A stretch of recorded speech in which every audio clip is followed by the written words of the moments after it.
नमस्कार विद्यार्थी मित्रांनो, Indian polity bye Vicky Shinde या यूट्यूब चॅनलमध्ये आपलं स्वागत आहे। आज पुन्हा एकदा आपण या ठिकाणी संभाव्य प्रश्नविश्लेषण भाग 17च्या माध्यमातून नवीन काही प्रश्नांसंबंधीची जी काही चर्चा आहे ती घेऊन येणार आहोत।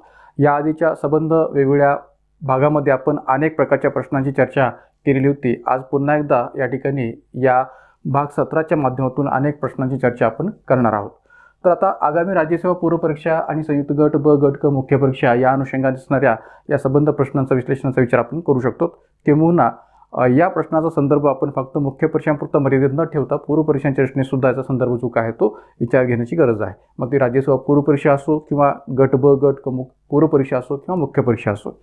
तर या भागामध्ये पुन्हा एकदा आपण या ठिकाणी काही प्रश्न जे काय आहेत ते विस्ताराने पाहणार आहोत आणि त्याचं विश्लेषण घेणार आहोत। पहिला प्रश्न मी या ठिकाणी दिलेला आहे, की राज्यघटनेच्या कोणत्या कलमामध्ये हिंदी भाषेचा प्रसार वाढविणे, ती भारताच्या संमिश्र संस्कृतीच्या सर्व घटकांना अभिव्यक्तीचे माध्यम म्हणून उपयोगात येईल अशा रीतीने तिचा विकास करणे ही कोणाची जबाबदारी आहे। आता पहा, जसं या ठिकाणी कालपरवा झालेल्या संयुक्त गट ब गट क मुख्य पूर्व परीक्षेमध्ये अशाच पद्धतीने प्रश्न विचारण्यावर भर दिलेला आहे। एकाच प्रश्नामध्ये दोन प्रश्न विचारण्यावर भर दिलेला आहे। तर तसंच या ठिकाणी हाही एक प्रश्न मी स्पष्ट केलेला आहे, की कोणत्या कलमामध्ये या हिंदी भाषेच्या प्रसार वाढवण्यासंबंधीची जी काही जबाबदारी आहे ती कोणावर सोपवलेली आहे, म्हणजे कोणत्या कलमानुसार आणि कोणावरती जबाबदारी सोपवलेली आहे घटनेच्या अंतर्गत।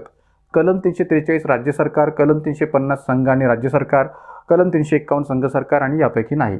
तर आता पहा, की पहिली गोष्ट म्हणजे आपल्याला हे लक्षात आलं पाहिजे, की या आधीचे जर आपण या ठिकाणी पूर्व परीक्षेच्या किंवा मुख्य परीक्षांच्या प्रश्नपत्रिका जर काढून पाहिल्या तर या भाषाविषयक दृष्टिकोनातून ज्या काही तरतुदी आपल्या घटनेमध्ये स्पष्ट केलेल्या आहेत तर त्याविषयी प्रश्न जे काय ते आयोगाने वारंवार विचारलेले आहेत। त्यामुळे या भाषाविषयक दृष्टिकोनातून असणाऱ्या तरतुदींबाबत आगामी कालखंडात सुद्धा प्रश्न विचारायला निश्चितपणे आयोगाला वाव आहे, हे तर आपण म्हणायला काही हरकत नाही। आता या प्रश्नाचं नेमकं उत्तर आपल्याला काय स्पष्ट करता येईल, तर घटनेच्या कलम 351 मध्ये हिंदी भाषेच्या प्रसाराच्या दृष्टीने जे काय विचार केलेला आहे तो कशा पद्धती केलेला आहे, की हिंदी भाषेच्या विकासासाठीचे निदेशक असं शीर्षक कलम 351 आपल्याला पाहायला मिळतं। हिंदी भाषेच्या विकासासाठीचे निदेशक। आणि मग अशा प्रकारची जबाबदारी किंवा अशा प्रकारचं कर्तव्य कोणी पार पाडलं पाहिजे, तर संघ सरकारने किंवा केंद्र सरकारने ती जबाबदारी पार पाडली पाहिजे, त्यांचं ते कर्तव्य असेल, हे कलम 351च्या माध्यमातून स्पष्ट केलेलं आहे। आणि मग या कर्तव्याअंतर्गत नेमकं त्यांनी काय करणं अपेक्षित आहे हिंदी भाषेच्या विकासाच्या दृष्टीने याचा उलगडा किंवा याची पूर्ण जी काही तरतूद आहे ती स्पष्ट केलेली आहे। आणि म्हणून तर आपल्याला सांगता येईल पर्याय क्रमांक 3 कलम 351 संघ सरकार।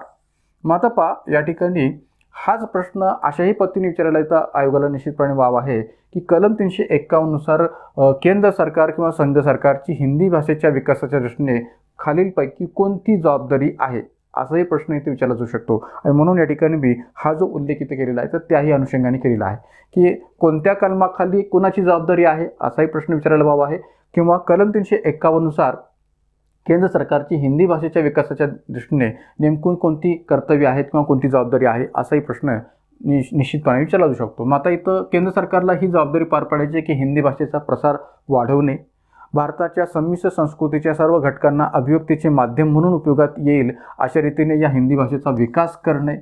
याही दृष्टिकोनातून केंद्र सरकारची किंवा संघ सरकारची ही जबाबदारी आहे की अभिव्यक्तीचे माध्यम म्हणून या हिंदी भाषेचा योग्य पद्धतीने विकास करणे।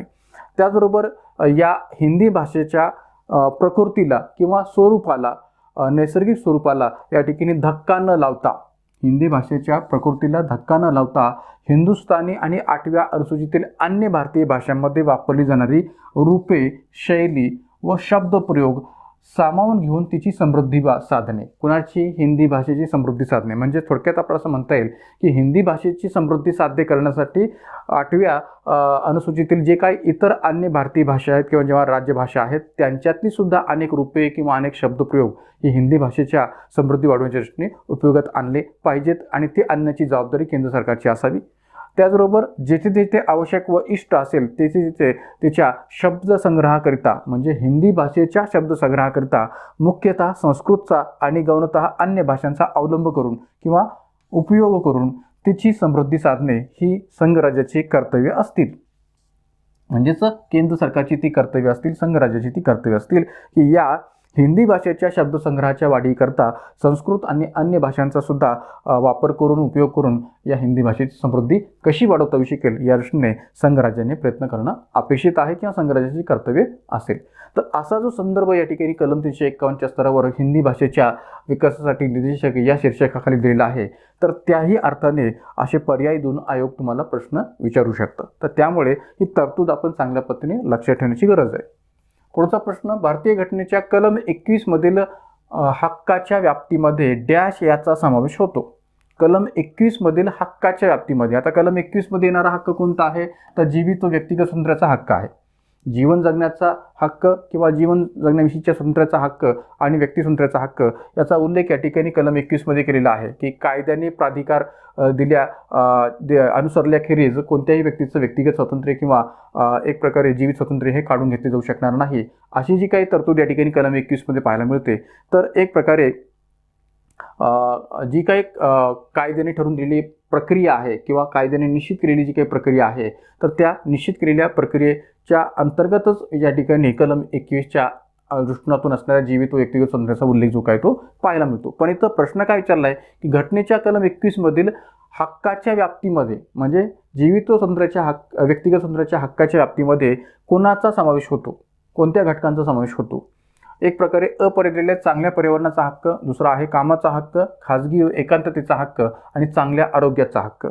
ब आणि क, क आणि ड, ब क आणि ड, ब आणि ड. तर आता एक लक्षात घ्या की कलम 21च्या अनुषंगाने जरी प्रश्न असला तरी या ठिकाणी जीवित व व्यक्तिगत स्वातंत्र्याच्या हक्कामध्ये कोणकोणत्या इतर हक्कांचा समावेश होतो अशा अनुषंगाने विचारलेला हा प्रश्न आहे. आता पहा की या ठिकाणी मुद्रण स्वातंत्र्य असाही एक प्रश्न मागे आयोगाने विचारला होता की मुद्रण स्वातंत्र्य हे जे काय आहे ते भारतीय राज्यघटनेच्या कोणत्या हक्कामध्ये समाविष्ट होतं. आता कलम 19च्या स्तरावर असणाऱ्या स्वातंत्र्याच्या हक्कामध्ये जे काही अभिव्यक्ती स्वातंत्र्य आहे त्यामध्ये मुद्रण स्वातंत्र्याचा विचार करायला काही हरकत नाही. पण मुद्रण स्वातंत्र्याचा डायरेक्टली उल्लेख जो काय तो कलम 19च्या स्तरावर पाहायला मिळतो का, नाही आहे. पण अभिव्यक्ती स्वातंत्र्यामध्ये त्याचा समावेश होऊ शकतो असं निश्चितपणे आपण म्हणू शकतो. तसंच या ठिकाणी कलम 21 अंतर्गत असणाऱ्या जीवित व व्यक्तिगत स्वातंत्र्यामध्ये खालीलपैकी कोणत्या हक्कांचा समावेश होतो अशा अनुषंगाने असणारा हा प्रश्न आहे. मग आता इथं पहा की कामाचा हक्क तर आपल्या मूलभूत हक्कांच्या यादीमध्ये कुठेही स्पष्ट केला गेलेला नाही आहे आणि किंबहुना कामाच्या हक्काचा मूलभूत हक्क म्हणून विचार जो काय तो करता येऊ शकत नाही, कारण की राज्यघटनेच्या मार्गदर्शक तत्वामध्ये कामाच्या हक्काचा संदर्भ जो काय तो दिलेला आपल्याला पाहायला मिळतो. त्या अर्थाने इथं मूलभूत हक्कामध्ये त्याचा विचार होऊ शकत नाही. त्यामुळे इथं चांगल्या पर्यावरणाचा हक्क, खाजगी व एकांततेचा हक्क, चांगल्या आरोग्याचा हक्क या 3 हक्कांचा विचार जो काय तो कलम 21 मध्ये असणाऱ्या जीवित व व्यक्तिगत स्वातंत्र्याच्या हक्कामध्ये करता येऊ शकतो. आणि म्हणून या ठिकाणी उत्तर आपल्याला सांगता येईल अ, क आणि ड. पर्याय क्रमांक 2 अ, क आणि ड.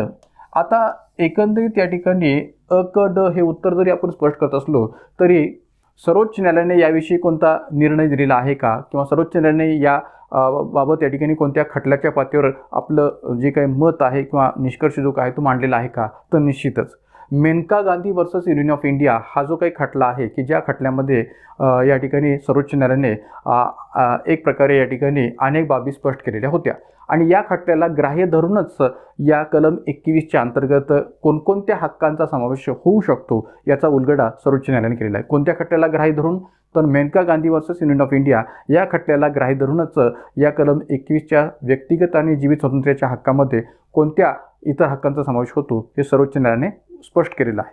तर त्याविषयीची माहिती थोडीशी पुढे पाहूया.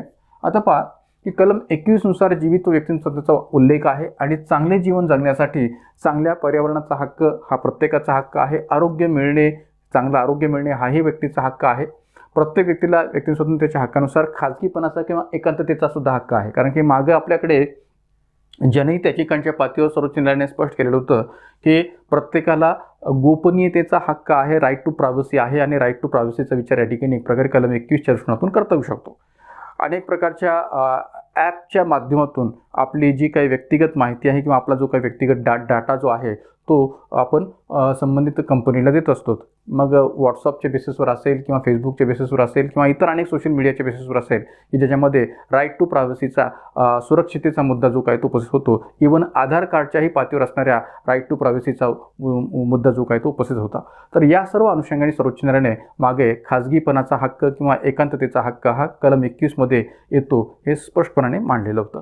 पण या ठिकाणी मी जो मगाशी संदर्भ दिला की Maneka Gandhi versus Union of India या खटल्याला ग्राह्य मानून अनेक हक्कांचा विचार कलम 21 अंतर्गत सर्वोच्च न्यायालयाने स्पष्ट केलेला आहे. तर त्याचाही उलगडा आपण इथं करूया की सर्वोच्च न्यायालय विविध अनेक खटल्यांमध्ये कुणी? सर्वोच्च न्यायालयाने विविध अनेक खटल्यांमध्ये Maneka Gandhi versus Union of India या खटल्यातील निर्णयाला ग्राह्य मानून कलम 21 अंतर्गत जीवनाच्या हक्कात पुढील हक्क समाविष्ट होत असल्याचे घोषित केलेलं आहे. कुणी? सर्वोच्च न्यायालयाने. तर यामध्ये कोणत्या हक्काचा समावेश केलेला आहे? मानवी प्रतिष्ठेसह जगण्याचा हक्क, कारण की प्रत्येकाला मानवी पातळीवर या ठिकाणी प्रतिष्ठा आहे आणि प्रतिष्ठेसह जगण्याचा हक्क आहे. भिकारी जरी असला तरी भिकाऱ्याला सुद्धा प्रतिष्ठा आणि प्रतिष्ठेसह जगण्याचा हक्क नाकारता येऊ शकत नाही, तो त्याला आहे. प्रदूषणरहित पाणी व हवेसहित चांगल्या पर्यावरणाचा हक्क हे प्रत्येकाचा हक्क या ठिकाणी सांगता येतो. परदेशी प्रवासाचा हक्क, obviously Maneka Gandhi versus Union of India या खटल्यामध्ये मेनका गांधी यांना जो काही परदेश प्रवास करायचा होता त्या दृष्टीतून त्यांना तत्कालीन सरकारने अडवलं आणि त्यांचा पासपोर्ट जो काय तो जप्त केलेला होता, व्हिसा पासपोर्ट जो काय तो जप्त केलेला होता. तर त्यावेळेस सुद्धा हा जो काही मुद्दा तो या खटल्यामध्ये उपस्थित झाला होता की परदेश प्रवासाचा हक्क, खाजगी व एकांततेचा हक्क, चांगल्या आरोग्याचा हक्क, अमानवीय वागणुकीविरुद्ध बोलण्याचा हक्क किंवा एक प्रकारे आवाज उठवण्याचा हक्क, 14 वर्षापर्यंत निःशुल्क शिक्षणाचा अधिकार आणि सार्वजनिक फाशीच्या विरुद्धचा हक्क. सार्वजनिक फाशीच्या विरुद्धच्या ह्या हक्काचा विचार या ठिकाणी होऊ शकतो. स्त्रियांना चांगल्या व प्रतिष्ठापूर्ण पद्धतीने वागविले जाण्याचा हक्क आणि माहितीचा हक्क. तर असे अनेक हक्क की ज्यांचा विचार जो आहे तो सर्वोच्च न्यायालयाने या कलम 21 अंतर्गत समाविष्ट केलेला आहे, हे तर निश्चितपणे आपल्याला सांगता येऊ शकेल. तर त्यामुळे या अनुषंगाने जर प्रश्न विचारला गेला तर कलम 21ची असणारी या विभिन्न हक्कांच्या दृष्टिकोनातून असणारी व्याप्ती ही आपल्याला माहिती असली पाहिजे. पुढचा प्रश्न, कोणती जोडी चुकीची आहे? जंगले समवर्ती सूची, स्टॉक एक्सचेंज समवर्ती सूची, डाक व बचत बँक संघ सूची, सार्वजनिक आरोग्य राज्य सूची. मित्रांनो, कालच्या झालेल्या संयुक्त गट ब गट क पूर्व परीक्षेमध्ये सुद्धा जंगले या दृष्टिकोनातून असणाऱ्या घटकाचा विचार जो आहे तो समवर्ती सूचीच्या पातळीवर होतो की नाही असा प्रश्न विचारला गेलेला होता. तर रिपीट अगेन इथंही अशाच पद्धतीने हा प्रश्न आहे की कोणती जोडी चुकीची आहे या विषय आणि सूचीच्या अनुषंगाने. तर जंगले समवर्ती सूची ऑब्व्हियसली हे विधान बरोबर आहे. स्टॉक एक्सचेंज समवर्ती सूची हे मात्र या ठिकाणी चुकीचं आहे, कारण की स्टॉक एक्सचेंज हा जो काही विषय आहे तो संघ सूचीमध्ये मोडणारा विषय आहे. संघ सूचीमध्ये मोडणारा विषय आहे, तो समवर्ती सूचीमध्ये मोडत नाही. त्यामुळे 2 नंबरचं जे काही पर्याय जो काय तो चुकीचा आहे. डाक व बचत बँक संघ सूचीमध्येच मोडणारा विषय आहे. सार्वजनिक आरोग्य राज्य सूचीमध्येच मोडणारा विषय आहे. त्यामुळे उत्तर आपल्याला सांगता येईल पर्याय क्रमांक 2. पर्याय क्रमांक 2 हे या प्रश्नाचं उत्तर आपल्याला स्पष्ट करता येईल. माझा पहा, जंगले समवर्ती सूची विषय क्रमांक 17A, समवर्ती सूचीमधला विषय क्रमांक 17A आहे. स्टॉक एक्सचेंज संघ सूची विषय क्रमांक 90 संघ सूचीमध्ये, डाक व बचत बँक संघ सूचीमध्येच विषय क्रमांक 39 आणि सार्वजनिक आरोग्य राज्य सूचीमध्ये विषय क्रमांक 6. तर या अनुषंगाने या ठिकाणी याचं उत्तर पर्याय क्रमांक 2 आहे. पुढचा प्रश्न, चुकीची जोडी शोधा. पुन्हा एकदा आता पहा की मी हे जे दोन्ही प्रश्न स्पष्ट करतोय ते फॅक्च्युअल बेसिसवर आहेत. इथं आपल्याला एक्झॅक्टली या ठिकाणी माहिती असेल तरच त्याचं उत्तर जे काय ते विचार घेता येऊ शकतं. आता असा अर्थ काढण्याची गरज नाही की फॅक्च्युअल प्रश्न किंवा फॅक्च्युअल स्वरूपाचे प्रश्न, वन लाईनर क्वेश्चन अशा प्रकारे या ठिकाणी फक्त पूर्व परीक्षेमध्येच विचारले जाऊ शकतात, मुख्य परीक्षेमध्ये नाही किंवा राज्यसेवा पूर्व परीक्षेमध्ये नाही. तर असा त्याचा अर्थ घेण्याची गरज नाही. प्रश्नांचं स्वरूप कसंही या ठिकाणी कोणत्याही परीक्षेमध्ये राहू शकतं, हे या ठिकाणी अगोदरच्या प्रश्नपत्रिकांचा संदर्भ जर मी घेतला तर तुमच्या लक्षात येईल. मग आता इथं काय म्हटलेलं आहे की चुकीची जोडी शोधा. राज्य आणि लोकसभा सदस्य संख्या यामध्ये कोणत्या घटक राज्याच्या पातळीवर असणारी सदस्य संख्या लोकसभेच्या दृष्टीने चुकीची आहे हे आपल्याला शोधायचं आहे. आसाम 14, पंजाब 12, गुजरात 26, कर्नाटक 28. तर या ठिकाणी कोणत्या घटक राज्याच्या पातळीवर असणारी लोकसभेची सदस्य संख्या ही चुकीची आहे? तर उत्तर आपल्याला सांगता येईल पर्याय क्रमांक 2. पंजाबच्या पातळीवरची असणारी जी काही लोकसभेची सदस्य संख्या इथं स्पष्ट केलेली आहे 12 ही चुकीची आहे, कारण की पंजाबच्या पातळीवर असणारी सदस्य संख्येचं स्वरूप आहे लोकसभेच्या दृष्टीने ते आहे 13 आणि म्हणून या ठिकाणी पर्याय क्रमांक 2 हे आपल्याला स्पष्ट करता येऊ शकेल. आता मागे राज्यसभा मेन्समध्ये पण एक प्रश्न जो काय तो आयोगाने अशा पद्धतीने विचारला होता या लोकसभा सदस्य संख्येविषयी की ज्याची जी काही टेक्निक आयोगाने वापरली होती ती एका वेगळ्या पद्धतीने. प्रश्न हा फॅक्च्युअल बेसिसवरच होता पण विचारण्याची पद्धत मात्र थोडीशी वेगळी होती की उत्तर प्रदेशच्या लोकसभेच्या जेवढ्या जागा आहेत त्याच्या निम्म्या जागा या बिहारच्या अंतर्गत असणाऱ्या लोकसभेच्या जागा आहेत. बिहारच्या लोकसभेच्या जेवढ्या जागा आहेत त्याच्या निम्म्या जागा या ठिकाणी केरळच्या अंतर्गत असणाऱ्या लोकसभेच्या जागा आहेत आणि त्यानंतर या ठिकाणी केरळच्या लोकसभेच्या जेवढ्या जागा आहेत त्याच्या निम्म्या जागा या हरियाणाच्या अंतर्गत असणाऱ्या लोकसभेच्या जागा आहेत, असं या ठिकाणी प्रश्न विचारला होता आणि कोणतं विधान चुकीचं आहे असा आयोगाने प्रश्न विचारला होता. तर इथं आपल्याला असं स्पष्ट करता येईल की यूपीच्या असणाऱ्या 80 जागा, बिहारच्या असणाऱ्या 40 जागा, केरळच्या असणाऱ्या 20 जागा आणि हरियाणाच्या पातळीवर असणाऱ्या 10 जागा. तर एकंदरीत या ठिकाणी हे जे काही गणित आहे, हे जे लॉजिक या ठिकाणी आयोगाने लावलेलं होतं, तर त्या दृष्टिकोनातून असा फॅक्च्युअल प्रश्न राज्यसभा मेन्समध्ये आयोगाने विचारलेला आहे की 80च्या निम्म्या जागा या ठिकाणी बिहारच्या आहेत 40, 40च्या निम्म्या जागा या ठिकाणी केरळच्या आहेत 20 आणि केरळच्या निम्म्या जागा आहेत हरियाणाच्या पातळीवरच्या 10. तर या बेसिसवर या ठिकाणी असा प्रश्न जो काय तो आयोगाने विचारला होता. तर त्यामुळे फॅक्च्युअल बेसिसवर प्रश्न विचारत असताना परीक्षा कोणती असो, आयोगाकडून प्रश्न अशा पद्धतीने लोकसभेच्या सदस्यसंख्येविषयी विचारायला वाव आहे. तर इथं या ठिकाणी आपलं उत्तर सांगता येईल पर्याय क्रमांक 2 की जी पंजाबच्या पातळीवर सदस्यसंख्या आहे 13. तर या अर्थाने हे उत्तर आपलं स्पष्ट करता येईल. त्यानंतर पुढचा प्रश्न, एखाद्या व्यक्तीचा अपघाती मृत्यू झाल्यानंतर त्याच्या प्रेताचे पोस्टमॉर्टम केले जाते कारण त्याचा उद्देश म्हणजेच पोस्टमॉर्टम करण्याचा उद्देश मृत्यूच्या कारणांचा शोध घेणे हा असतो. प्रस्तुत विधान कोणत्या संसदीय समितीला लागू पडते? वरचं जे काही विधान आहे कोणत्या संसदीय समितीला लागू पडते? अंदाज समिती, सार्वजनिक उपक्रम समिती, सार्वजनिक लेखा समिती, उपविधान समिती. तर आता एक लक्षात घ्या की या ठिकाणी प्रश्न पडणं साहजिक आहे किंवा अशा प्रकारचं विधान देऊन प्रश्न संसदीय समितीविषयी विचारला जाऊ शकतो का? तर विचारला जाऊ शकतो, किंबहुना तो विचारला गेलेला आहे हे असंही म्हणायला काही हरकत नाही. UPSCच्या जर तुम्ही प्रश्नपत्रिका काढून पाहिल्या तर तुम्हाला असं लक्षात येईल की अशा प्रकारचे प्रश्न तिथे विचारले गेलेले आहेत. आता संसदीय समित्यांच्या पातळीवर विचार जर केला तर विशेषतः संसदीय समित्यामध्ये आर्थिक समित्यांविषयी अधिकाधिक प्रश्न विचारायला आयोगाला वाव आहे आणि आपल्या एक प्रकारे संयुक्त गट ब, गट क मुख्य परीक्षेच्या अंतर्गत विधी समित्या किंवा आर्थिक समित्यांविषयी प्रश्न आयोगाने याच्या आधी विचारलेले आहेत. तर त्या अनुषंगाने जर आपण पाहिलं तर या ठिकाणी इथं उत्तर काय स्पष्ट करता येईल? तर इथं एक लक्षात घ्या की जे काही पर्याय दिलेले आहेत त्यामध्ये अधिकाधिक हे जे काही विधान आहे ते कोणत्या समितीला लागू पडण्याची शक्यता वाटते? तर ती आहे सार्वजनिक लेखा समिती किंवा लोकलेखा समिती. का?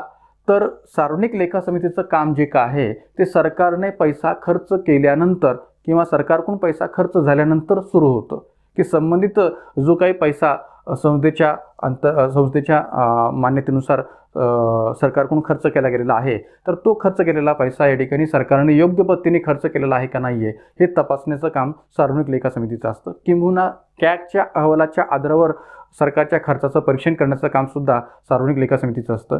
मग ही सगळी कामं सार्वजनिक लेखा समितीकडून केव्हा केली जातात? तर जेव्हा सरकारकडून खर्च केला जातो, खर्च झाल्यानंतर त्याच्या परीक्षणासंबंधीची प्रश्नातून सार्वजनिक लेखा समितीची भूमिका असते. म्हणजे एक प्रकारे सार्वजनिक लेखा समितीच्या भूमिकेचा विचार करता ही सार्वजनिक लेखा समितीच्या भूमिकेवर केली जाणारी टीका आहे की खर्च केल्यानंतर किंवा सरकारकडून खर्च झाल्यानंतर त्याची पुन्हा मग या ठिकाणी तपासणी करणे आणि एक प्रकारे त्याविषयी जे कोणी दोषी असतील त्या दोषींच्या दृष्टीने एक प्रकारे संस्थेला माहिती करून देणे यामध्ये काही अर्थ नाही आहे. उलट सरकारकडून खर्च करण्यापूर्वी किंवा सरकारकडून खर्च होण्यापूर्वी ज्या अंदाज समितीचं काम सुरू होतं त्या अंदाज समितीचं महत्त्व अधिक आहे सार्वजनिक लेखा समितीपेक्षा, असं या ठिकाणी काही लोकांचं मत येतं. पण खऱ्या अर्थाने भलेही अशा प्रकारची टीका सार्वजनिक लेखा समितीवर या विधानाच्या माध्यमातून केली जात असली तरी यामुळे सार्वजनिक लेखा समितीच्या कार्याचं महत्त्व कमी होतं का? होत नाही. का?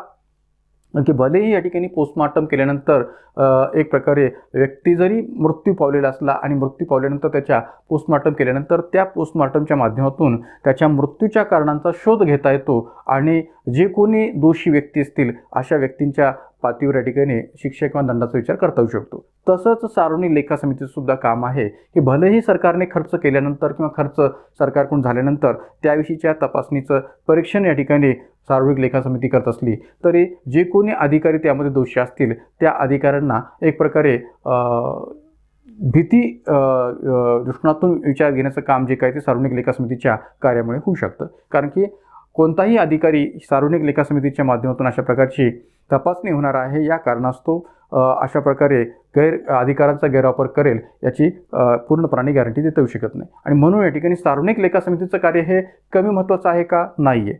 भलेही ते खर्च झाल्यानंतर सुरू होणार असलं तरीसुद्धा ते कमी महत्त्वाचं नाही आहे. त्यामुळे सार्वजनिक लेखा समितीचं महत्त्व किंवा आवश्यकता निश्चितच कमी होत नाही हे इथं मान्य करायला काही हरकत नाही. पण एक प्रकारे सार्वजनिक लेखा समितीच्या भूमिकेवर टीका करत असताना या प्रकारचं मत मांडलं जातं की एखाद्या व्यक्तीचा मृत्यू झाल्यानंतर त्याच्या प्रेताचे पोस्टमॉर्टम केले जाते, कारण त्याचा उद्देश मृत्यूच्या कारणांचा शोध घेणे हा असतो. तर उत्तर आपल्याला सांगता येईल पर्याय क्रमांक 3. पाहता विधान मी दिलेलं आहे आणि म्हटलंय काय की पोस्टमॉर्टममुळे मृत्यूच्या कारणांचा शोध लागून, पोस्टमॉर्टममुळे काय होतं की मृत्यूच्या कारणांचा शोध लागून आरोपींना शिक्षा होण्याची जशी भीती निर्माण होते, संबंधित प्रकरणामध्ये आरोपींना जशी शिक्षा होण्याची भीती निर्माण होते, तशीच भीती सार्वजनिक लेखा समिती किंवा सार्वजनिक खर्च समितीच्या कार्यामुळे सुद्धा शासकीय अधिकाऱ्यांमध्ये निर्माण होते. अशा प्रकारची भीती या शासकीय अधिकाऱ्यांमध्ये सुद्धा सार्वजनिक लेखा समितीच्या कार्यामुळे निर्माण होते. आणि म्हणून सार्वजनिक लेखा समितीचं कार्य हे सरकारने खर्च केल्यानंतर केवळ त्या खर्चाच्या हिशोबांची तपासणी करण्याचे असल्याने अनेक टीकाकार या समितीवर या पद्धतीने टीका करतात. का टीका करतात? कारण की सरकारने खर्च केल्यानंतर त्या केवळ खर्चाच्या हिशोबाची तपासणी करण्यापुरतेच या सार्वजनिक लेखा समितीचं कार्य असल्याने अनेक टीकाकार या समितीवर या पद्धतीने टीका करतात. परंतु यामुळे समितीच्या कार्याचं महत्त्व कमी होतं का? नाही. सार्वजनिक लेखा समितीच्या कार्याचं महत्त्व यामुळे कमी होत नाही, किंबहुना ते कमी समजण्याची गरजही नाही आहे. भलेही सार्वजनिक लेखा समितीचं कार्य हे खर्च झाल्यानंतर सुरू होत असलं आणि अंदाज समितीचं कार्य हे खर्च होण्यापूर्वी सुरू होत असलं तरीसुद्धा या ठिकाणी सार्वजनिक लेखा समितीचं महत्त्व हे अजिबात कमी होत नाही, भलेही ही टीका होत असली तरी. पुढे जाण्याच्या आधी आपल्या Indian polity bye vacation day या ॲपच्या माध्यमातून ज्या काही वेगवेगळ्या बॅचेस आपल्या सुरू झालेल्या आहेत त्याविषयी माहिती घेऊया. ज्या बॅचेस चालू आहेत त्याविषयीची माहिती घेऊया. आगामी राज्यसेवा पूर्व परीक्षेतून असणारी आपली राज्यसेवा पूर्व परीक्षा बॅच ही सुरू झालेली आहे, चालू आहे. आणि या राज्यसेवा पूर्व परीक्षेची बॅच आपल्याला फक्त या ठिकाणी 1200 रुपयामध्ये 60% डिस्काउंटसह अवेलेबल होऊ शकते. तर एक प्रकारे केवळ 1200 रुपये फीस असणारी ही आपली बॅच आहे. एकूण 50+ व्हिडिओज, 58 व्हिडिओची असणारी ही बॅच आहे. वॉच टाईम 3 पट आहे, 3 तासाच्या कालावधीसह, व्हॅलिडिटी आहे 6 महिने. आणि केवळ 1200 रुपयामध्ये सर्व विस्तृत व्हिडिओज आणि नोट्ससह सर्व जो काही अभ्यासक्रम आहे तो याच्यामध्ये कव्हर केलेला आहे. एक प्रकारे सार्वजनिक धोरण, मानवी हक्कासंबंधीचे घटक या सर्व टॉपिकसह सुद्धा राज्यघटनेचा आणि एक प्रकारे पंचायतराज आणि नागरी सुधारणा संबंध सिलेबस जो काय तो या 1200 रुपयाच्या फीसमध्ये हा संपूर्ण सिलेबस नोट्ससह तुम्हाला या बॅचमध्ये अवेलेबल होऊ शकतो. त्यानंतर आपली राज्यसेवा पूर्व परीक्षेची उष्णतूनच असणारी 1 डे रिव्हिजन बॅचसुद्धा आपली सुरू झालेली आहे. एक प्रकारे 250 रुपयांची असणारी बॅच 50% डिस्काउंटसह 250 रुपयामध्ये अवेलेबल आहे. एकूण 10+ तासांचा असणारा हा या बॅचचा कालावधी आहे. 20+ व्हिडिओज आहेत. वॉच टाईम 3 पट आहे, 3 तासाच्या कालावधीसह आणि व्हॅलिडिटी आहे 3 महिने. तर एक प्रकारे या दोन्ही बॅचेस संबंधीची कोणतीही एन्क्वायरी आपल्याला करायची असेल तर या कॉन्टॅक्ट नंबरवर आपण याबाबतची एन्क्वायरी करू शकता. त्याचबरोबर या ठिकाणी राज्यस्तराची संयुक्त गट ब गट क मुख्य परीक्षा बॅचसुद्धा आपली सुरू झालेली आहे. आणि याही बॅचची जी काही फीस आहे ती 50% डिस्काउंटसह फक्त 1350 रुपये आहे. मुख्य परीक्षेचा सर्व जो काही अभ्यासक्रम आहे, सुधारित अभ्यासक्रम जो काय आहे तो यामध्ये समाविष्ट केलेला आहे. किंबहुना असिस्टंट मेन्सच्या बेसिसवर जो काही जुना सिलेबस मेन्सला होता त्या अनुषंगानेच या अभ्यासक्रमामध्ये सुद्धा आपला सर्व घटकांचा समावेश जो काय तो केला गेलेला आहे. त्याचबरोबर या ठिकाणी याच्या विस्तृत नोट्सही आपल्याला याच्यामध्ये अवेलेबल होतील. जवळपास या ठिकाणी 55+ व्हिडिओचा असणारा हा संबंध अभ्यासक्रम आहे. आणि त्याचबरोबर वॉच टाईम 3 पट आहे, 3 तासाच्या कालावधीसह आणि व्हॅलिडिटी आहे 6 महिने. तर आगामी संयुक्त गट ब गट क मुख्य परीक्षा जी सप्टेंबरमध्ये होणार आहे त्या अनुषंगातून ही निश्चितच आपल्याला बॅच उपयोगाची आहे. त्याचबरोबर संयुक्त गट ब गट क मुख्य परीक्षा असो, पूर्व परीक्षा असो, राज्यसेवा पूर्व परीक्षा असो किंवा राज्यसेवा मेन्स असो, सगळीकडेच उपयोगाची असणारी ही जी काही बॅच आहे ती घटनावस्ती आणि कलमे स्पेशल बॅच. कारण की याविषयीचे प्रश्न आपल्याला सगळ्याच एक्झाममध्ये विचारले जातात. फक्त 100 रुपयामध्ये असणारी ही बॅच आहे आणि यामध्ये सर्व प्रकारच्या कलम आणि घटनावस्ती यांचं विस्तृत विश्लेषण, प्रश्नांसह विश्लेषण आपल्याला पाहायला मिळेल आणि त्याच्या नोट्सही आपल्याला अवेलेबल होतील. आणि घटनावस्ती आणि कलमे यांची एकत्र सांगड घालून या ठिकाणी या बॅचचं जे काही नियोजन आहे ते केलं गेलेलं आहे. तर या बॅचमध्ये 10+ व्हिडिओज आहेत, वॉच टाईम 3 पट आहे आणि व्हॅलिडिटी आहे 3 महिने. तर या दोन्ही बॅचेस संबंधीची कोणतीही एन्क्वायरी करायची असेल तर या कॉन्टॅक्ट नंबरवर आपण याच्याबाबतची एन्क्वायरी करू शकता. त्यानंतर पुढचा प्रश्न पाहूया. प्रवर समितीची खालीलपैकी कोणते वैशिष्ट्य नाही? एखाद्या विधेयकाचा सखोल अभ्यास करण्यासाठी स्थापन केलेली समिती. या समितीत सत्ताधारी व विरोधी पक्षांचा समावेश असतो. या समितीत सदस्य संख्या 15 असते. या समितीत विधेयकासंबंधी माहिती असणाऱ्या जाणकार सदस्यांची नियुक्ती केली जाते. आता पहा की विधी समिती हा टॉपिक आपल्याला संयुक्त गट ब गट क मुख्य परीक्षेमध्ये सिलेबसच्या अंतर्गत दिलेला आहे, पण असा अर्थ घेण्याची गरज नाही किंवा एक प्रकारे विधी समित्यांच्याच पातळीवर फक्त प्रश्न विचारले जातील आणि त्यामुळे फक्त विधी समित्यांचीच तयारी करायची. तर संसदेच्या पातळीवर सर्वसाधारण समित्या पण आहेत, विधी समित्या पण आहेत, आर्थिक समित्या पण आहेत. सर्वच समित्यांच्या दृष्टिकोनातून प्रश्न आयोगाने याच्या आधीसुद्धा विचारलेले आहेत, भले या ठिकाणी विधी समिती हा उल्लेख सिलेबसमध्ये केला असला तरीसुद्धा. त्यामुळे सर्वच संसदीय समित्यांची तयारी ठेवणं आपण अपेक्षित आहे. आता हा जो प्रश्न आहे तो विधी समितीमधलेच असणाऱ्या प्रवर समितीविषयी विचारला गेलेला आहे की प्रवर समितीच्या बाबतीत खालीलपैकी कोणते वैशिष्ट्य नाही. तर आता एखाद्या विधेयकाचा सखोल अभ्यास करण्यासाठी ही प्रवर समिती स्थापन केली जाते का, तर निश्चितपणाने हे विधान बरोबर आहे की एखाद्या विधेयकाचा सखोल आणि चिकित्सक अभ्यास करण्यासाठी अशा प्रकारे ही प्रवर समिती स्थापन केली जाते. त्यानंतर या समितीत सत्ताधारी आणि विरोधी पक्षांचा समावेश असतो. तर ऑब्व्हियसली हेही विधान बरोबर आहे, कारण की एखाद्या विधेयकाच्या बाबतीत त्या ठिकाणी सखोल आणि चिकित्सक अभ्यास करत असताना सत्ताधारी पक्षाचे सदस्य आणि विरोधी पक्षाचे सदस्य दोघांचाही त्याच्यामध्ये समावेश असणं अपेक्षित आहे, कारण की त्या माध्यमातून लोकशाही प्रगल्भ होते किंवा लोकशाहीचा विकास होत असतो. लोकशाही प्रभावीपणे या ठिकाणी अंमलात आणता येऊ शकते आणि म्हणून सत्ताधारी आणि विरोधी पक्षांचा समावेश दोघांचाही त्याच्यामध्ये समावेश असतो. या समितीत सदस्य संख्या 15 असते, हे विधान मात्र या ठिकाणी चुकीचं आहे. हे वैशिष्ट्य इथं लागू पडत नाही प्रवर समितीला, कारण की प्रवर समिती सदस्य संख्या ही निश्चित नसते. प्रवर समितीची सदस्य संख्या ही निश्चित नसते, ती विधेयकाच्या स्वरूपावर अवलंबून असते की विधेयकाची त्या प्रवर समिती सदस्य संख्या किती असणार. आपल्याकडे मागे ज्यावेळेस भूसंपादन विधेयकाविषयीच्या दृष्टिकोनातून प्रवर समिती स्थापन झाली होती संसदेच्या अंतर्गत, तर त्याही वेळेस या ठिकाणी या प्रवर समितीची सदस्य संख्या जी काय ती निश्चित नव्हती, कारण की भूसंपादन विधेयकाच्या दृष्टिकोनातून असणाऱ्या विधेयकाचा सखोल आणि अभ्यास करण्याच्या हेतूने या ठिकाणी या समितीचा विचार जो काय तो केला गेलेला होता. तर त्यामुळे या समितीची सदस्य संख्या निश्चित नसते. राहिला प्रश्न, या समितीत विधेयकासंबंधी जाणकार असणाऱ्या किंवा माहिती असणाऱ्या सदस्यांची नियुक्ती केली जाते, तर हे विधान बरोबर आहे. पुन्हा एकदा मी या ठिकाणी उदाहरण देईन ते भूसंपादन विधेयकाच्या रचनेत असणाऱ्या विधेयकाबाबतचं, की यामध्ये महाराष्ट्रातले दिग्गज नेते असणाऱ्या शरद पवारांचा विचार जो काय तो केला गेलेला होता. का, कारण की कृषीविषयक ते चांगले जाणकार होते, कृषीविषयक त्यांना चांगली माहिती होती, कृषीविषयक ते तज्ज्ञ आहेत आणि म्हणून या ठिकाणी एक प्रकारे शरद पवारांचा या प्रवर समितीमध्ये विचार केला गेलेला होता तत्कालीन कालखंडामध्ये. आणि त्यामुळे प्रवर समितीमध्ये त्या विधेयकाचा अधिकाधिक अभ्यास असणारे, जाणकार असणारे, माहिती असणाऱ्या सभासदांचाच समावेश केला जातो किंवा नियुक्ती केली जाते, हे म्हणणं बरोबर आहे. तर या ठिकाणी पर्याय क्रमांक 3 हे उत्तर आपल्याला स्पष्ट करता येईल की हे वैशिष्ट्य या प्रवर समितीला लागू पडत नाही. मग या ठिकाणी प्रवर समिती ही एक विधी समिती आहे, हे निश्चितपणे माहिती असलं पाहिजे. एखाद्या विधेयकावर सखोल विचार होणं गरजेचं आहे किंवा त्याचा चिकित्सक अभ्यास करणं गरजेचं आहे, असा ठराव सभागृहाने पास केल्यास संबंधित विधेयकासाठी प्रवर समिती गठीत केली जाते. कधी गठीत केली जाते, जर सभागृहाने तसा त्या विधेयकाचा सखोल आणि चिकित्सक अभ्यास होणं आवश्यक आहे असा ठराव पास केला असेल, तर या विधेयकासाठी अशा प्रकारची प्रवर समिती गठीत केली जाते. सदस्य संख्या या समितीची निश्चित नसते, कारण की ती त्या विधेयकाच्या स्वरूपावर निश्चित होत असते. प्रवर समितीत सत्ताधारी आणि विरोधी पक्ष दोघांचाही समावेश असतो, किंबहुना सभागृहाचा उपसभापती हाच या समितीचा अध्यक्ष असतो. प्रवर समितीचा अध्यक्ष कोण असतो, तर सभागृहाचा उपसभापती. आणि या समितीत विधेयकासंबंधी माहिती असणाऱ्या जाणकार व सदस्यांची नियुक्ती केली जाते. पुढचा प्रश्न, भारतीय राज्यघटनेच्या खालीलपैकी कोणत्या कलमातील तरतूद ही समतेच्या हक्काचा अपवाद आहे? कोणत्या कलमातील तरतूद ही समतेच्या हक्काचा अपवाद म्हणून स्पष्ट करता येते? कलम 316, कलम 361, कलम 312 यापैकी नाही.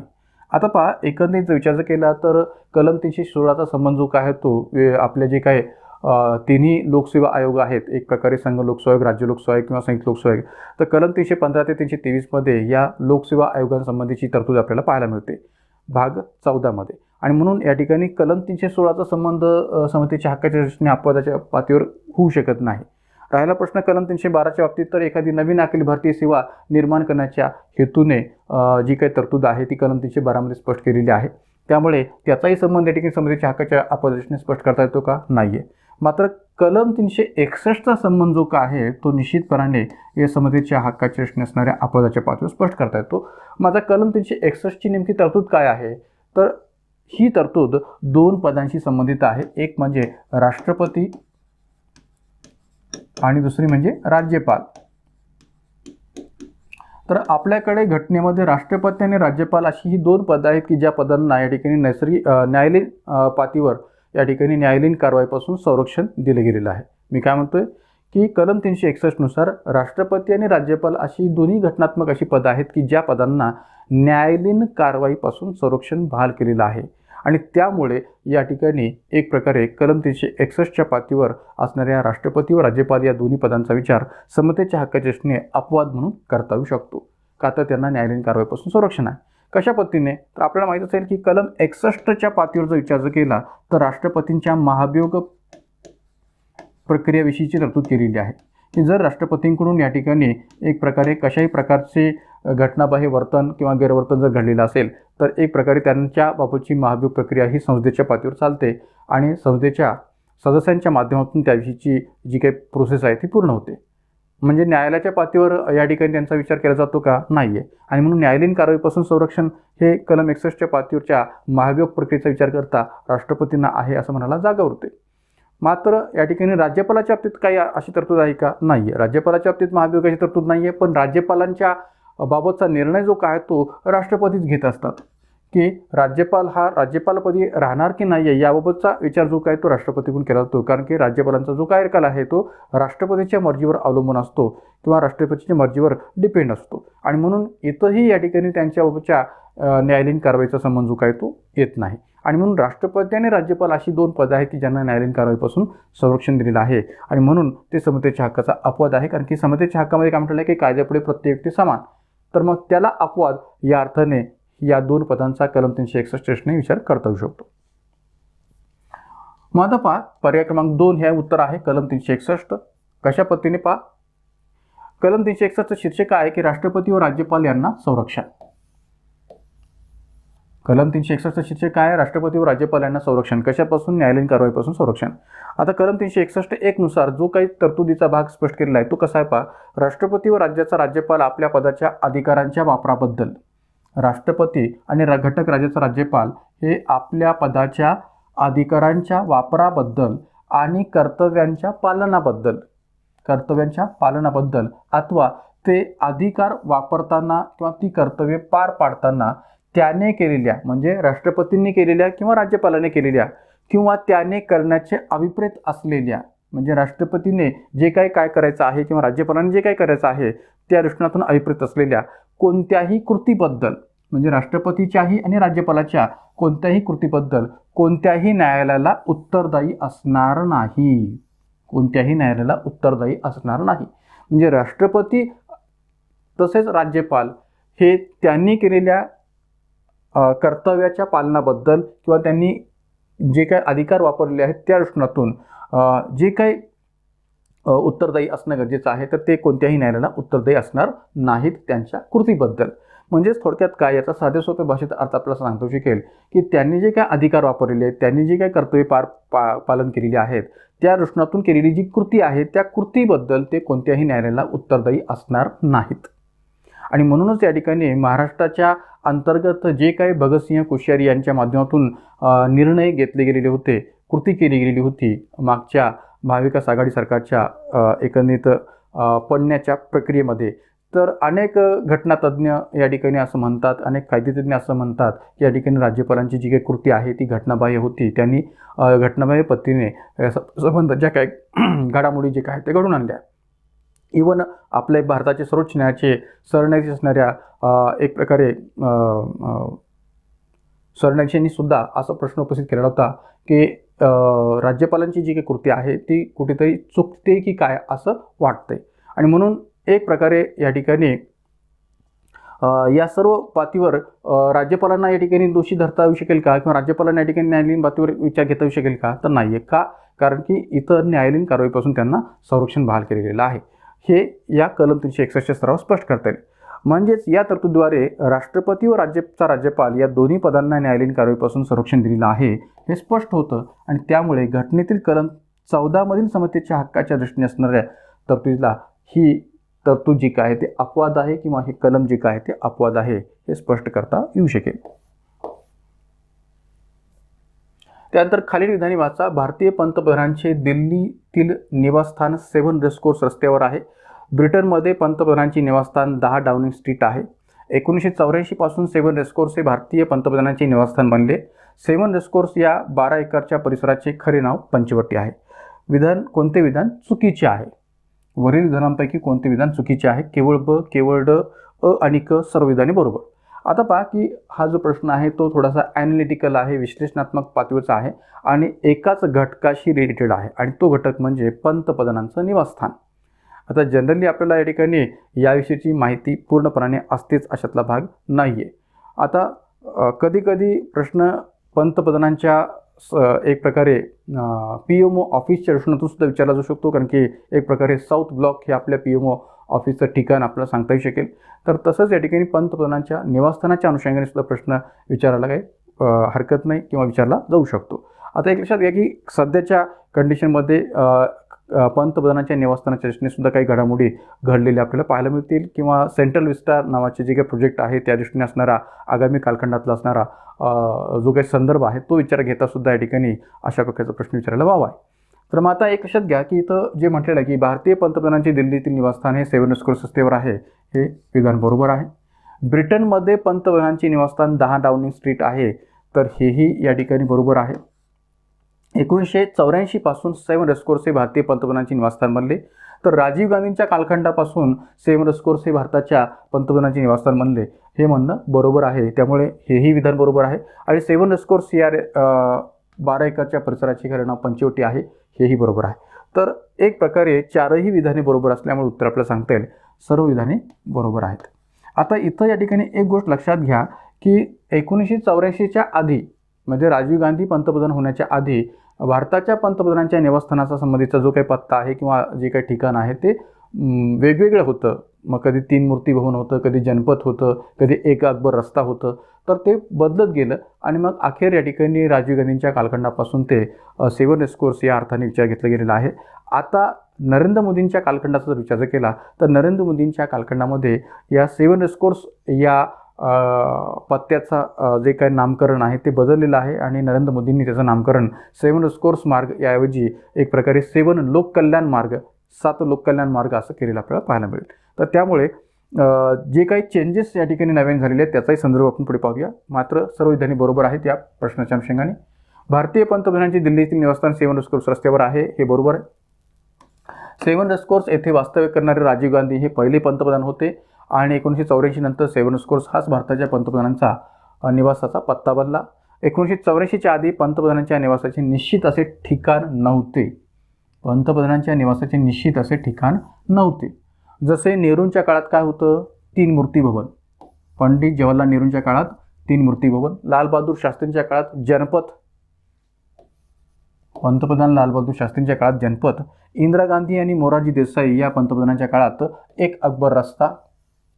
अशी विविध ठिकाणे या पंतप्रधानांच्या निवासस्थानाची आपल्याला याआधी पाहायला मिळत होती. मात्र नरेंद्र मोदी पंतप्रधान झाल्यानंतर सेवन रेसकोर्स हे नाव बदलण्यात आलेलं असून त्याला आता 7 लोककल्याण मार्ग या नावाने ओळखले जाते. आणि ऑब्व्हियसली 12 एकरच्या परिसरात असणारं हे जे काही पंतप्रधानांचं निवासस्थान आहे की जे नाव पंचवटी आहे, याचं नाव पंचवटी म्हणून विचार घेतलं जातं. पुढचा प्रश्न, राष्ट्रपतींचा कलम 72 व राज्यपालाचा कलम 161 नुसार असणारा दयेचा अधिकार हा या दोन्ही पदांना दिलेला समांतर अधिकार आहे. मात्र हे दोन्ही अधिकार परस्परांना पर्यायी नाहीत. या विधानाचा अर्थ काय आहे? दोन्ही पदांना हा अधिकार समान आहे. दोन्ही पदांचे अधिकार परस्परांना पर्यायी आहेत. 1 व 2 दोन्ही यापैकी नाही. आता पहा की या ठिकाणी जे काही विधान दिलेलं आहे त्या विधानाच्या अनुषंगाने आपल्याला खालील पर्यायातून त्याचा अर्थ जो काय तो शोधायचा आहे. कारण की विचारले का आपल्याला की या विधानाचा अर्थ काय आहे, की दोन्ही पदांना हा अधिकार समान आहे का, तर हे चुकीचं आहे.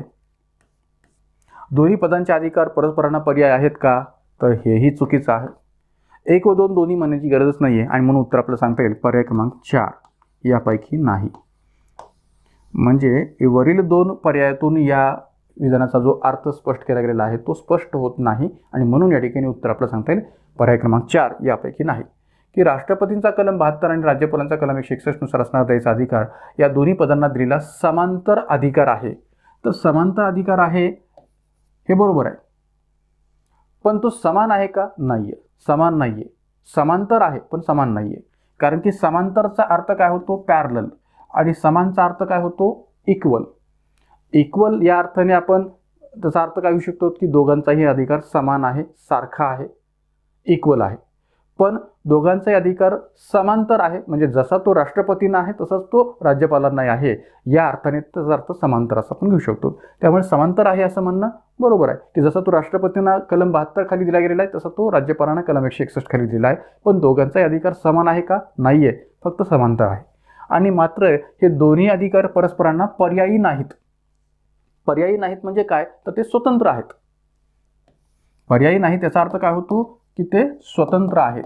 म्हणजे असं नाही की एक प्रकारे या ठिकाणी राज्यपालांकडे दयेच्या अधिकाराचा बाबतचा अर्ज केल्यानंतर राज्यपालांनी जर तो फेटाळला तरच तो राष्ट्रपतीकडे करता येतो, असं नाही आहे.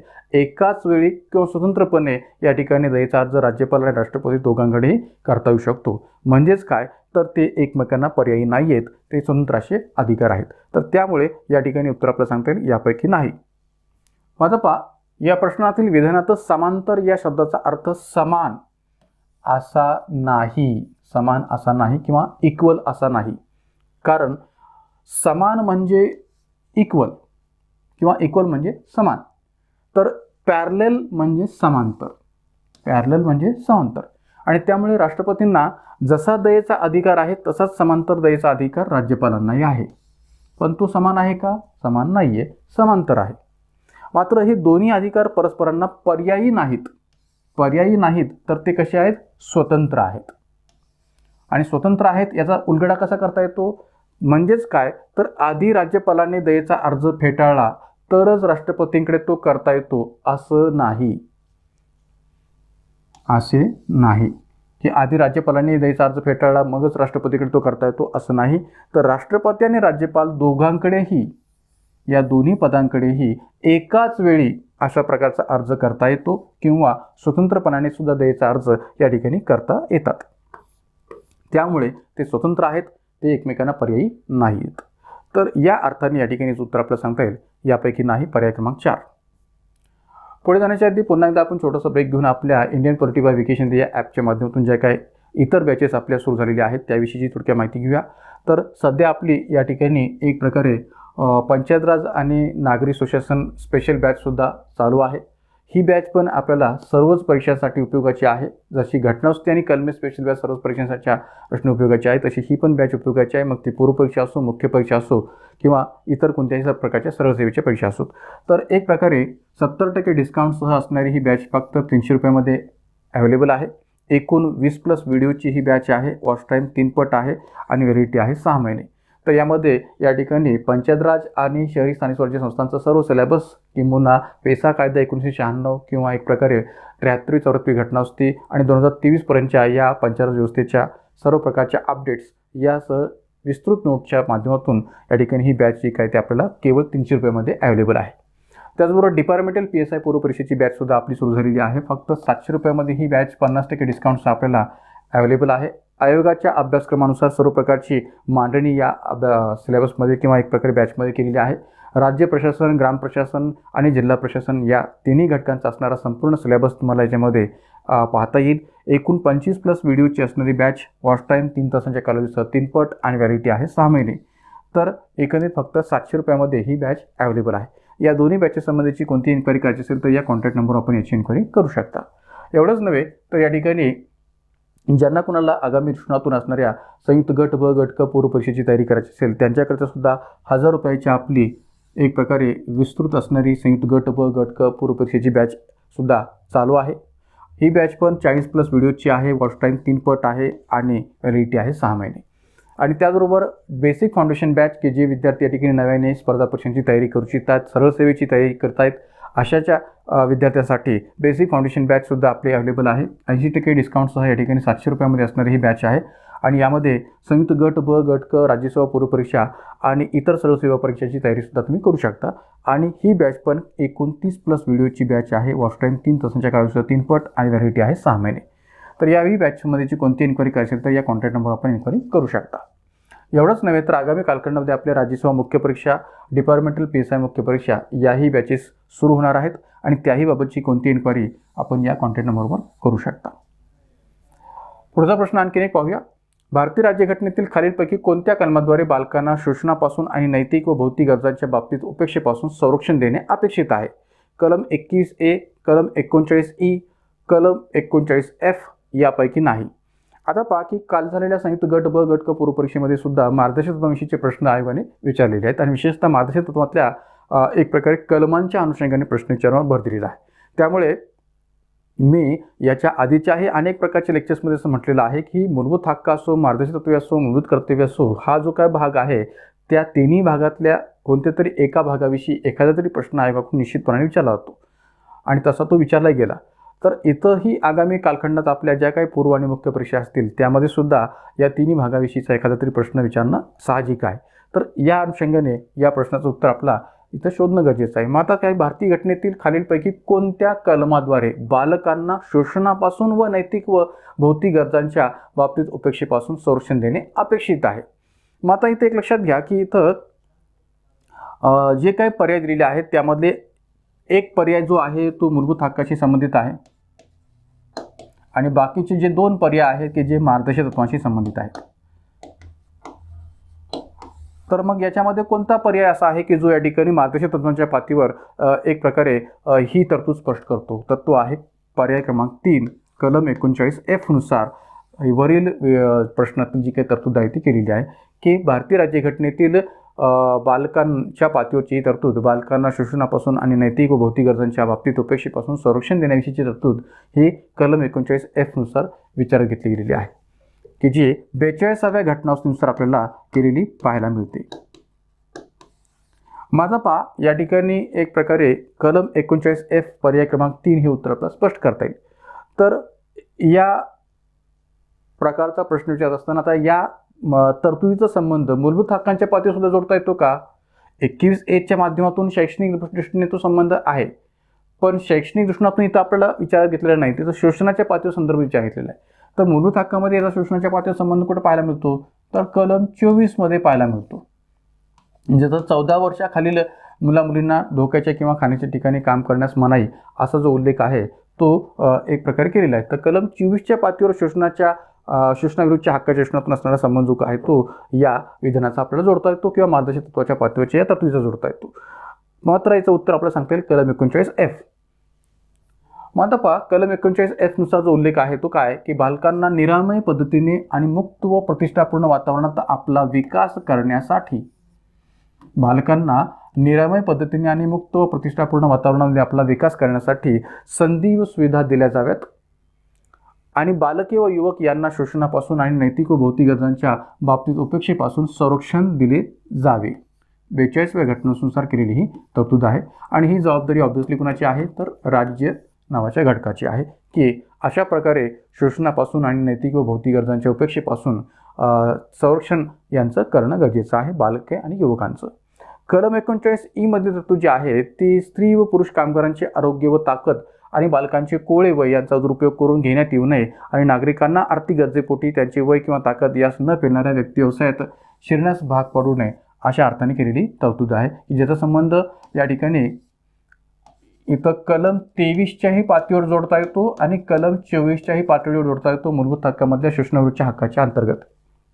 कारण की काय म्हटलेलं आहे? स्त्री व पुरुष कामगारांचे आरोग्य व ताकद आणि बालकांचे कोवळे वय यांचा दुरुपयोग करून घेण्यात येऊ नये आणि नागरिकांना आर्थिक गरजेपोटी त्यांचे वय व ताकद यास न पेलणाऱ्या व्यवसायात शिरण्यास भाग पडू नये. म्हणजे शोषणाविरुद्धचा हक्क जो कलम 23 आणि 24मध्ये आपल्याला मूलभूत हक्कांच्या सर्व पाहायला मिळतो तिथंही कलम 39E जो संबंध आहे तो 23 आणि 24च्या दृष्टीने जोडता येतो. आणि शिवाय कलम 21A नुसार ऑब्व्हियसली एक मूलभूत हक्कासंबंधीची तरतूद आहे की 6 ते 14 वर्ष वयोगटातील सर्व बालकांसाठी राज्यास विधीद्वारा निर्धारित करता येईल अशा रीतीने मोफत व सक्तीच्या शिक्षणाची तरतूद करील. 86व्या घटनाद्वारा ही तरतूद केलेली आपल्याला पाहायला मिळते. पुढचा प्रश्न, मार्गदर्शक तत्वांच्या उद्देशामध्ये कल्याणकारी राज्याची कल्पना समाविष्ट आहे असे सर्वोच्च न्यायालयाने कोणत्या खटल्यात म्हटले आहे? प्रश्न काय पहा, मार्गदर्शक तत्वांच्या उद्देशामध्ये कल्याणकारी राज्याची कल्पना समाविष्ट आहे असे सर्वोच्च न्यायालयाने कोणत्या खटल्यात म्हटले आहे? सज्जन सिंग खटला 1965, गोलकनाथ खटला 1967, केशवानंद भारती खटला 1973 यापैकी नाही. आता ऑब्व्हियसली मार्गदर्शक तत्वांच्या कलम 37मध्येच आपल्याला पाहायला मिळेल की या ठिकाणी लोक कल्याणकारी दृष्टिकोनातून या मार्गदर्शक तत्वांचा विचार घटनेमध्ये केलेला आहे कलम 37मध्ये त्याचा संदर्भ आपल्याला पाहायला मिळतो की लोक कल्याणकारी हेतूनेच मार्गदर्शक तत्वांची निर्मिती भारतीय राज्यघटनेमध्ये केलेली आहे आणि ही मार्गदर्शक तत्वे भारत सरकारला किंवा घटक राज्य सरकारांना मूलभूत मार्गदर्शन करणारी तत्वे आहेत असा उल्लेख कलम 37मध्ये घटनेमध्ये पाहायला मिळतो. पण इथं कलम 37च्या अनुषंगाने प्रश्न विचारलाय का? नाहीये. प्रश्न विचारलाय तो कोणत्या अनुषंगाने की मार्गदर्शक तत्वांच्या उद्देशामध्ये कल्याणकारी राज्याची संकल्पना समाविष्ट आहे असे सर्वोच्च न्यायालयाने कोणत्या खटल्यात म्हटले आहे. तर इथं ज्या खटल्यामध्ये बेसिक स्ट्रक्चर ऑफ इंडियन कॉन्स्टिट्यूशनचा उल्लेख आपल्याला पाहायला मिळतो त्या बेसिक स्ट्रक्चर ऑफ इंडियन कॉन्स्टिट्यूशनचं चित्र रेखाटताना म्हणजेच भारतीय राज्यघटनेच्या मूलभूत चौकटीचं किंवा मूलभूत आराखड्याचं चित्र रेखाटताना सर्वोच्च न्यायालयाने 3 गोष्टी डोळ्यासमोर ठेवल्या होत्या. एक म्हणजे भारतीय राज्यघटनेची उद्देशिका म्हणजे सरनामा, मूलभूत हक्क आणि मार्गदर्शक तत्वे. तर या 3 गोष्टी डोळ्यासमोर ठेवूनच भारतीय राज्यघटनेचा मूलभूत आराखडा किंवा मूलभूत चौकट जी काय ती सर्वोच्च न्यायालयाने स्पष्ट केली होती आणि म्हणून या ठिकाणी या केशवानंद भारती खटला 1973च्याच खटल्यामध्ये सर्वोच्च न्यायालयाने या भारतीय राज्यघटनेच्या मूलभूत चौकटीचं वर्णन करत असताना असं मत मांडलेलं होतं की मार्गदर्शक तत्वांच्या उद्देशामध्ये कल्याणकारी राज्याची संकल्पना समाविष्ट आहे आणि म्हणून उत्तर आपलं सांगता येईल केशवानंद भारती खटला 1973. माधपा एक प्रकारे या केशवानंद विरुद्ध केरळ राज्य खटल्यामध्ये मार्गदर्शक तत्वांबाबत मत मांडताना सर्वोच्च न्यायालयाने असं मत मांडलं होतं की या मार्गदर्शक तत्वामध्ये कल्याणकारी राज्याची संकल्पना समाविष्ट आहे. या खटल्याचा निर्णय घेत असताना सर्वोच्च न्यायालयाने घटनेचा जो काही मूळ आराखडा आहे किंवा मूलभूत चौकट जी काय आहे ती या संकल्पनेचा उल्लेख केला आणि या संकल्पनेचा उल्लेख करत असताना किंवा एक प्रकारे या संकल्पनेचा चित्र रेखाटताना मूळ आराखड्याचं चित्र रेखाटताना अनेक न्यायमूर्तींनी घटनेचा सरनामा, मूलभूत हक्क आणि मार्गदर्शक तत्वे या गोष्टी डोळ्यासमोर ठेवलेल्या होत्या. तर त्यामुळे इथं उत्तर आपल्याला सांगता येईल केशवानंद भारती खटला 1973. तर या संबंध प्रश्नांच्या माध्यमातून आपण या भाग 17मध्ये आगामी राज्यसेवा पूर्व परीक्षा, संयुक्त गट ब, गट क, मुख्य परीक्षा किंवा इतर सर्व प्रकारच्या स्पर्धा परीक्षांच्या प्रश्नोत्तर असणाऱ्या राज्यव्यवस्थेच्या अनेक प्रश्नांचं विश्लेषण घडवून आणलेलं आहे. अशाच प्रकारच्या प्रश्नांचं विश्लेषणसुद्धा आपण अनेक प्रकारच्या प्रश्न विश्लेषणाच्या सिरीजच्या माध्यमातून पुढे आपण कंटिन्यू ठेवणारच आहोत. तर एक प्रकारे या ठिकाणी या भाग 17मध्ये आपण आज थांबतोय. सर्वांना पुन्हा एकदा आपल्याला विनंती की एक प्रकारे आपल्या Indian polity by V K Shinde या यूट्यूब चॅनलला अधिकाधिक संख्येने सबस्क्राईब करा, लाईक करा, शेअर करा आणि त्याचबरोबर या संबंध भागांसंबंधीची जी काही PDF आहे ती जर आपल्याला अवेलेबल करून घ्यायची असेल तर आपल्या टेलिग्राम चॅनललासुद्धा जॉईन व्हा आणि या प्रश्न विश्लेषणाचा PDFची जी काही प्राप्ती आहे ती करू शकता. धन्यवाद.